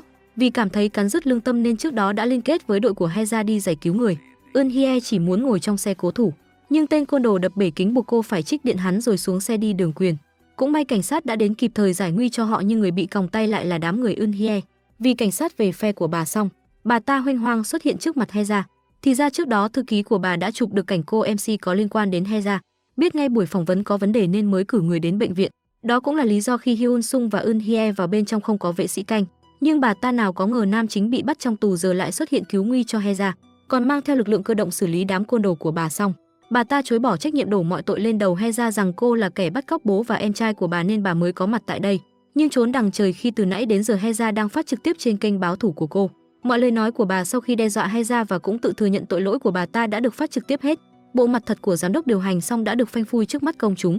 Còn lý do mà Chamin không bị bắt là vì anh rể của anh là công tố viên nên có quyền được bảo lãnh em rể. Cô MC cũng có mặt tại hiện trường độc quyền tin tức nóng hổi này, công khai với toàn thế giới trên kênh tin tức chính thống về việc bà Song giả tạo thế nào và công ty FP gây ra thiệt hại cho người dân ra sao. Ông Choi cũng chấp nhận vào tù để làm lại cuộc đời. Mọi người đưa Gần vào bệnh viện chính thống chữa trị cho cậu bé. Hye-ra phải hoàn thành nốt một việc mới an tâm về với con trai.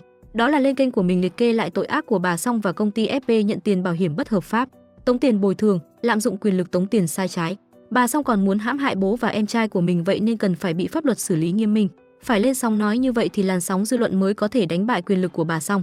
Thế nhưng lúc này cô thư ký trung thành lại nhận hết mọi tội cho bà Song. Anh rể Chamin cũng điều tra ra, quả thực mọi hành động phạm pháp cô ta đều chủ động làm dựa theo mệnh lệnh của bà Song.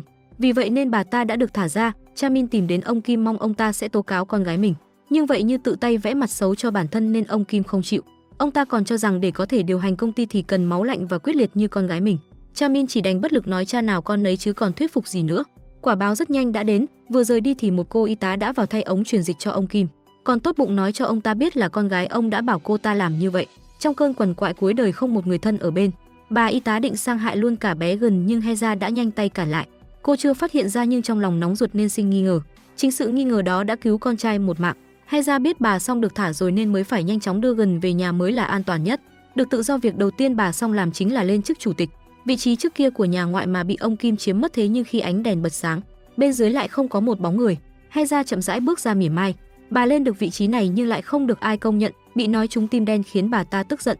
Bà bảo thư ký mới đuổi Hye-ra ra khỏi đây nhưng rồi chính bà ta mới phải bước ra ngoài. Vì Chamin đã dẫn cảnh sát đến, tội của bà chính là đồng lõa xúi giục thư ký cũ phạm tội.